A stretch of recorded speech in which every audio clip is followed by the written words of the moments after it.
झारखंडी कवि राही डुमरचीर के प्रथम काव्य संग्रह गाडा टोला पर बात करने के लिए मुझे आमंत्रण देने के लिए सबसे पहले तो शुक्रिया, आभार। ये कविता किताब जब मेरे हाथ आई तो मैंने इसे 2 से 3 बैठक में ही पूरा पढ़ लिया। और मजे की बात ये हुई कि इस दौरान मैंने एक और कविता किताब पढ़ी जो चंद्रमोहन की है, फूलों की नागरिकता। एक कविता किताब है जो यहाँ के विस्थापन पलायन को, जो असम के चाय बागानों की तरफ जाती है, पंजाब के खेतों की तरफ जाती है, जो महानगरों की तरफ जाती है, उस पलायन को इंगित कर रही है, चिन्हित कर रही है। और एक दूसरी कविता किताब जो असम में जो श्रम की वजह से जिंदा है, श्रम का गान कर रहे हैं, उस कविता किताब को पढ़ा। मेरे लिए एक द्वंद्व की स्थिति बन गई, लेकिन मैंने कोशिश की है कि मैं इस कविता किताब पर आप लोगों के साथ अपने कुछ विचार साझा कर सकूं। पांसलोई नदी के बारे में सबसे पहले मुझे रॉबर्ट कास्टियर्स की हाड़माज फिले जो किताब है उसका जो हिंदी अनुवाद है जिसे शिशिर टूडू जी ने किया था, ऐसे हुआ भूल, उसके जरिए पांसलोई नदी के बारे जानने का मौका मिला था जब मैंने शिशिर दा का साक्षात्कार लिया था। उसमें महेशपुर पांसलोई नदी का जिक्र बार बार आया है। तभी से मैं सोचती थी कि ये नदी इतनी महत्वपूर्ण क्यों है। मुझे तो तजना नदी की याद आई जो बिरसा मुंडा और गया मुंडा से जुड़ी हुई नदियां हैं। मुझे तो आमको सिंको के पास की लुड़गी नदी याद आई। जब वहां क्रांतिकारी घटनाएं हुई तो वो लोग जयपाल सिंह मुंडा से मिलने के लिए लुड़गी नदी, पालामड़ा नदी, गाड़ा एक जगह है बसिया के पास, राही इधर गाड़ा कहते हैं नदी को, सारंडा में आरह गड़ा है जिसका उल्लेख अनुज लुगुन ने अपनी कविता किताब में किया है। और यहाँ पर गाड़ा है बसिया के पास एक जगह, जब मैं सिमडेगा जाती हूँ तो उस जगह से मिलती हुई जाती हूँ। तो यहाँ पर मैं बार बार अपने शंख नदी को भी याद कर रही थी। पांसलोई नदी के बहाने मैं शंख नदी को याद कर रही थी, मैं पलामड़ा को याद कर रही थी, मैं सोनाझोर नदी को याद कर रही थी, मैं तजना नदी को याद कर रही थी, मैं कारो नदी को याद कर रही थी, मैं कोयल नदी को याद कर रही थी। और बहुत सारे जलप्रपात जो झारखंड के प्राकृतिक सौंदर्य में श्री वृद्धि करते हैं, उन सारे प्रपातों को, उन सारे घाट को याद कर रही थी। चाहे वह हुंडरू हो, जोन्हा हो, दसों हो या फिर नेतरहाट मोहडाड़ का सबसे ऊंचा जलप्रपात बूढ़ा घाघ हो। राही डुमरचीर की कविता किताब से गुजरते हुए मैं लगभग झारखंड घूम रही थी। झारखंडी कवि होने का जो यहाँ पर मैं देख रही हूँ, मैं खुश हो गई क्योंकि मैं इन कविताओं के बहाने पूरा झारखंड घूम रही थी।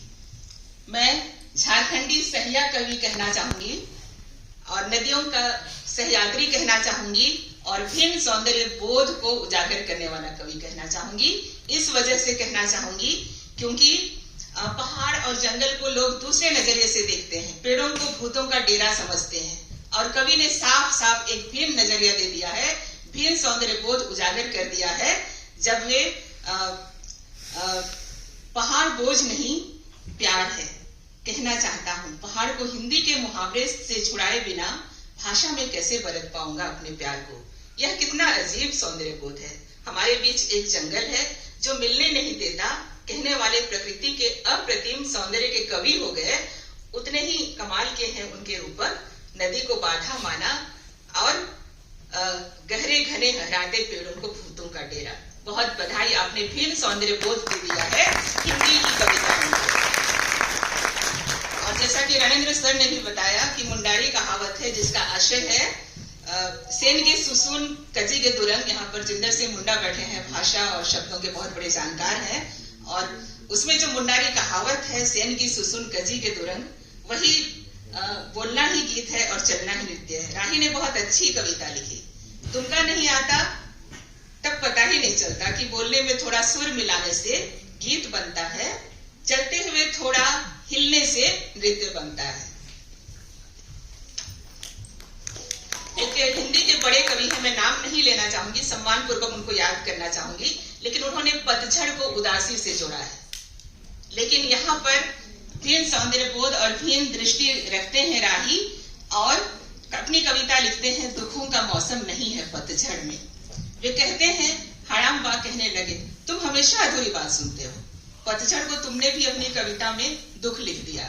पतझड़ दुखों का मौसम नहीं है, मुरझाए हुए मन का प्रतीक तो बिल्कुल भी नहीं है। और हम जानते हैं कि पतझड़ के बाद ही सखुआ के फूल खिलते हैं। सारंडा से लेकर पूरे मध्य भारत में जहां भी सखुआ के पेड़ हैं, सखुआ के फूल खिलते हैं और हम सरहुल मनाते हैं, हम नाचते हैं, हम गाते हैं, हम एकजुट होते हैं, हम सामूहिक रूप से खुशियां मनाते हैं। प्रकृति के सौंदर्य पर अपने जूड़े में फूलों को खोसकर प्रकृति के सौंदर्य में शामिल होते हैं और प्रकृति का ही एक अंग बन जाते हैं। राही, बहुत बधाई, आपने बहुत बड़े कवि की पंक्तियों को ही उलट दिया है और कह दिया है कि मुरझाए हुए मन का प्रतीक तो बिल्कुल भी नहीं है पतझड़। झारखंड में बहुत से जलप्रपात हैं, अभी मैंने बहुत सारे जलप्रपातों के बारे में बताया। और राही की ये बात मुझे बहुत अच्छी लग रही है कि जो बिंब उन्होंने चुने हैं उन्हें अपनी मित्र कहूं या प्रियतमा कहूं, जो भी, लेकिन उसके साथ जोड़कर उन्होंने बहुत अच्छी अच्छी कविताएं लिखी हैं कि मांदर के बिना जैसे वे, पत्थरों के बिना हम। झारखंड के जो लोग हैं बिना मांदर के तो रह ही नहीं सकते हैं। अभी तो मांदर को एक टैग भी मिल गया है ना। झारखंड का जो मांदर है उसे एक टैग भी मिल गया है, तो मांदर तो बिल्कुल हमारा है। और नगाड़ा तो है ही, और नगाड़ा तो सामूहिकता का प्रतीक है। हम अकेले नगाड़ा नहीं बजाते, हम अकेले नहीं नाचते, हम एक साथ एकजुट होकर, सामूहिक होकर अपनी खुशी मनाते हैं और सबके दुख में भी एक साथ शामिल होते हैं। हम किसी को अकेले दुखी होने नहीं देते। ये झारखंडी जीवन मूल्य है और इसे मैं पा रही हूँ राही की कविताओं में, झारखंडी कवि की कविताओं में। और पलायन विस्थापन पर बहुत सारे चरित्र उन्होंने यहाँ दिए हैं और मैं हर चरित्र से जुड़ती चली गई, क्योंकि जो पलायन विस्थापन का दर्द है, झारखंडी होने के नाते असम के चाय बागानों से लेकर पंजाब के खेतों से लेकर महानगरों की ओर जाते लोगों के दर्द को हम नहीं समझेंगे तो और कौन समझेगा। और यहाँ राही बहुत अच्छी तरह से अपनी कविताओं में इस दर्द को उभार पाए हैं और ये कह पाए हैं कि संथाल परगना में संथाल कम हो गए हैं, बाहरी लोग ज्यादा हो गए हैं। ये केवल संथाल परगना की बात नहीं है, बल्कि हर उस आदिवासी क्षेत्र की बात है जहाँ संसाधन ज्यादा है, वहां पर बाहरी या को जो भी कहेंगे वे ज्यादा हो गए हैं। तो राही की जो चिंता है उस चिंता में मैं अपने आप को शामिल कर पा रही हूँ। उसी तरह गुमला का बड़ा रिश्वार हिम्बो कुजूर का आपने जो बिंब गढ़ा है बहुत सुंदर है। और सोगोय मैं इसलिए कहना चाहती हूँ कि जो लड़कियां होती हैं, सोगोय को मैं जहां तक समझती हूँ, मैंने कुछ संतानियों से भी बात की, तो एक तरफ लड़कियां होती हैं और एक तरफ लड़के होते हैं और नृत्य करते हैं और ये नृत्य उल्लास का विषय होता है। बहुत सारे प्यार के किस्से भी इसमें पनपते हैं। तो कहना चाहिए सोगोय के जरिए कवि ने, जो कि जिनके पूर्वज शायद कहीं और से भी आए हों, लेकिन सोगोय को उन्होंने बहुत अच्छी तरह समझा और ये समझा कि लड़कियों को भी अपने प्यार की अभिव्यक्ति का हक है और प्यार को दर्शाने का हक है। ये मुख्य धारा में बिल्कुल नहीं है, वहां तो ऑनर किलिंग है। और ये जो भिन्नता आपने दिखाई है और आपने सोगोय को बहुत अच्छी तरह अपनी इस कविता में लाया है, वो बहुत ही अच्छी कविता बन पड़ी है, मुझे बहुत पसंद आई। और प्रेम पर बहुत सारी कविताएं हैं, जैसे तुम्हें सोचता हूँ, प्यार आता है जैसे बसंत की धाप पर मांदर की गूंज, इसे मैंने अपने आलेख का शीर्षक भी बनाया, ये मुझे बहुत पसंद आया। जैसे महुए की गंध के साथ पलाश का फूल, बहुत अच्छी पंक्तियां हैं, बहुत अच्छे बिंब हैं। उसी तरह अभी नहीं कहना है तुमसे, जंगल की खुशबू से भरी तुम्हारी आंखों को झरने की तरह बातें करता देखता बैठा रहा हूँ सदियों बासलोई किनारे, पर अभी नहीं कहना तुमसे, अभी तो वह भाषा सीखनी है जिसमें बासलोई से बतियाता है जंगल, अभी तो बासलोई की बालों का हर एक कण भारी है मुझ पर। बहुत बधाई, बहुत अच्छी कविता। शाल घाटी कविता में देखिए कितनी सुंदरता से उन्होंने अपनी बात कही है। नदी थी तुम पहाड़ के साथ मुड़ गई, मैं तुम्हारे मुड़ने के सौंदर्य में खोया, सखुआ का जंगल हो गया। बहुत सुंदर पंक्तियां, बहुत सुंदर बिंब। पगडंडी हो जाती हो तुम, छोटी सी कविता है, बहुत सुंदर सी। और इस तरह की अभिव्यक्ति होनी चाहिए कि हम अपने अपनी कविताओं में कम शब्दों के जरिए अपनी बात कह पाए। आज फिर से तुम पर नहीं लिख पाया कुछ, लिखना शुरू करूं तो जंगल में भागती पगडंडी हो जाती हो तुम। बहुत अच्छी पंक्तियां हैं। उसी तरह एदेल किस्कू तो बहुत शानदार कविता है, बहुत प्रभावशाली प्रेम कविता है। तुम्हें सोचते हुए खुद को देखता हूं तो सुंदर दिखता हूं, उमड़ता है अनचाहा प्यार। और कवि ने अपनी अभिव्यक्ति में बहुत ही सहजता दिखाई है और बहुत सुंदर अभिव्यक्ति वो कर पाए हैं।